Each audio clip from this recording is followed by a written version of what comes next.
مصر کے بادشاہ عیان بن ولید عملیقی نے ایک رات خواب دیکھا کہ 7 فربا گائیں ہیں جنہیں 7 دبلی گائیں کھا رہی ہیں۔ گائے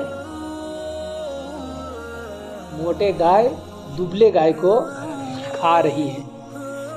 7 فربا گائیں ہیں جنہیں 7 دبلی گائیں کھا رہی ہیں۔ دبلی گائے موٹے گائے کو کھا رہی ہیں اور 7 ہری بالی ہیں۔ بالی کس کو کہتے ہیں؟ دھان کے جو لمبے لمبے رہتے ہیں چارہ۔ تو 7 ہری بالی ہیں جنہیں 7 سوکھی بالی کھا رہی ہیں۔ برابر۔ بادشاہ کو اس خواب سے بڑی پریشانی ہوئی اور بڑے بڑے ساحروں اور کاہنوں سے اس خواب کی تعبیر پوچھی، مگر کوئی بھی اس کی تعبیر بیان نہ کر سکا۔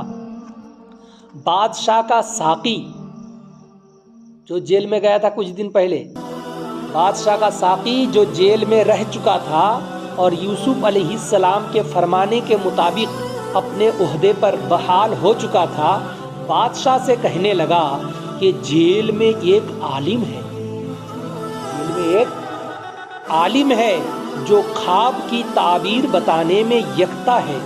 بادشاہ نے کہا تو تم اس کے پاس جا کر میرا خواب بیان کرو اور اس سے تعبیر پوچھ کر آؤ۔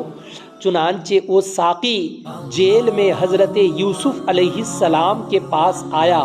حضرت یوسف علیہ السلام سے عرض کرنے لگا، اے یوسف، ہمارے بادشاہ نے یہ خواب دیکھا ہے، اس کی تعبیر کیا ہے؟ آپ نے فرمایا اس کی تعبیر یہ ہے کہ تم 7 برس لگاتار کھیتی کرو گے اور غلہ خوب ہوگا۔ 7 موٹی گائیں اور 7 ہری بالوں کا اسی طرف اشارہ ہے، اور پھر اس کے بعد 7 برس بڑے سخت اور قحط کے آئیں گے۔ ان سالوں میں تم پہلے 7 سالوں کا جمع کردہ غلہ کھا جاؤ گے۔ 7 دبلی گائیں اور خشک بالوں کا اشارہ اسی طرف ہے۔ پھر اس کے بعد 1 برس ایسا آئے گا جس میں خوشحالی کا دورہ ہوگا اور زمین سرسبز و شاداب ہوگی اور درخت خوب پھلیں گے۔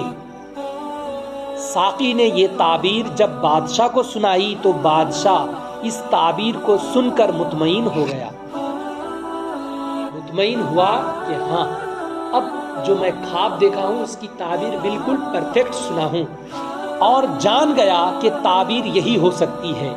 اور اس کو شوق پیدا ہوا، بادشاہ کو کیا شوق پیدا ہوا کہ یہ تعبیر یوسف علیہ السلام کی اپنی زبانی سنے، یعنی یوسف علیہ السلام مجھے خود سنائیں۔ یہ شوق اس کے دل میں پیدا ہوا، اس لیے اس نے حضرت یوسف علیہ السلام کو بلا بھیجا کہ جاؤ جیل سے یوسف علیہ السلام کو بلا کر لاؤ۔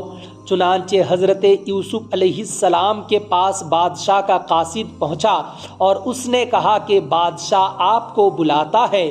تو آپ نے اس قاصد سے فرمایا، پہلے تم بادشاہ کو جا کر میرا پیام دو کہ میرے معاملے کی تحقیق کرے۔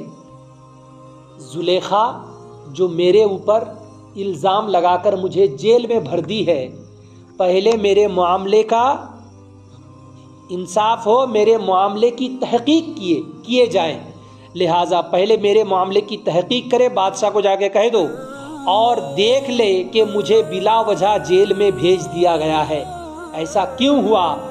قاصد یہ پیام لے کر بادشاہ کے پاس پہنچا تو بادشاہ نے سارا قصہ معلوم کر کے عورتوں کو جمع کیا اور زلیخا کو بھی بلایا اور ان سب سے یوسف علیہ السلام کے متعلق پوچھا تو سب نے متفقہ طور پر کہا کہ حاشا للہ، ہم نے یوسف میں کوئی برائی نہیں پائی، ہم نے یوسف میں کوئی برائی نہیں پائی۔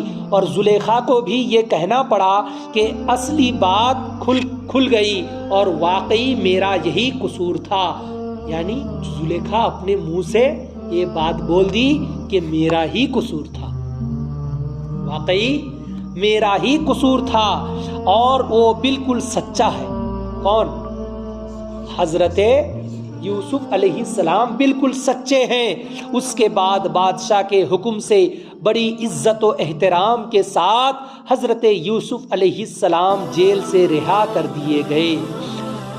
سبق اس سے کیا ملا کہ انبیاء کرام کے علوم حق ہیں اور انجام کار حق و صداقت ہی کی فتح ہوتی ہے۔